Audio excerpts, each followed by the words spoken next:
Hi, everybody. It is Helen from the Squiggly Careers podcast. I hope you're well. I just want to take a couple of minutes to tell you about this week's topic and also share one of the ideas for action that Sarah and I talk about in the episode. So, the topic is how to stop multitasking. And the reason we're talking about this is because multitasking is a bit of a myth.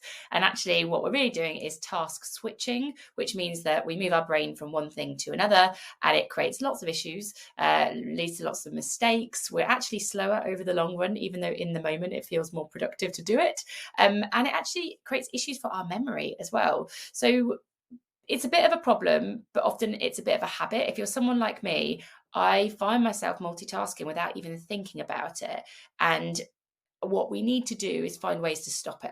So find ways so it's not so automatic for our minds to go into multitasking mode and find it a bit easier to stick with the things that we start out on. So that's what we talk about on the podcast. One of the things that we share as a way of getting started is to do an interruption audit so you can understand how much of an issue this is for you today. So there are just 3 questions for you to reflect on. The first is, when are you switching most? Like, what are you doing? Where are you working? When in your day do you find yourself switching from one task to another? Second is, when did you last work for an hour without any interruptions? I mean, if you're like, oh, yesterday I did that, then maybe this isn't an issue for you. But for me, I had to think really, really hard about when that actually felt possible. And I realized that I had to take myself away from my office. I had to book that day in. Like, this is not something that I find easy to do. And I have to be very boundaried about it. So I need to bring it into my day more, was my reflections. The third question is, how many times have you been interrupted in an average day? And this is just for you to become a bit more conscious of it. Like, just track for a day, like, when are you being interrupted? Either like yourself, you're interrupting yourself because you're moving from one thing to another, or maybe it's in response to interruptions from other people. But we want you to become more aware of what this sort of multitasking mode looks like for you at the moment.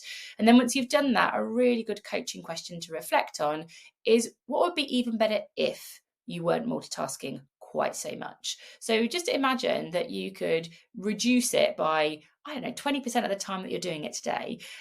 What would be even better if? The reason this is important to reflect on is we sort of have to work out why bother? Why bother to do something different? Because if you think, well, there's no benefit of me doing it, you're probably not going to have the incentive to do anything different. But for me, I think, oh, well, I might be able to write our next book faster, or I might be able to finish that project that I keep putting off. And that's kind of my even better if I could take control of my multitasking mode a little bit more. So hopefully you'll get to your even better if. One of the ideas we talk about that has really helped me is the Winwatch. This is as simple as a PowerPoint slide, a piece of paper, do what you will. But it is about thinking, I do this on a quarterly basis and I do it with Sarah. What sort of slightly bigger things do I want to work towards? So, for example, for us, that might be some new training. Maybe there's some new squiggly skills that we're setting up some training for.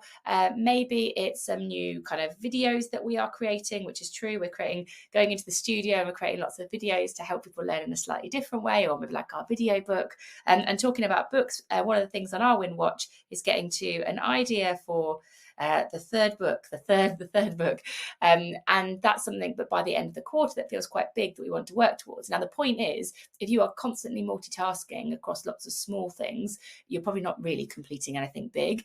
And so having this Winwatch in your mind, defining it at the start of a quarter, keeping it visible and coming back to it throughout the quarter, it keeps those big things in focus and provides you something to work towards when that multitasking urge can feel so important in the moment. The other thing for me that has helped is doing this with someone else. So we talk on the podcast as well about progress pairs.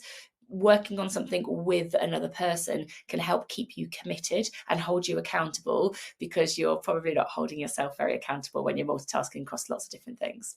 So hopefully that has been a useful, quick insight into what we cover on the podcast. If you think it would be useful for you to listen to more, you know where you can find the podcast. Just search for Squiggly Careers, or we'll put the links below so that you can get them too. And if you've got any questions or any feedback, just let us know.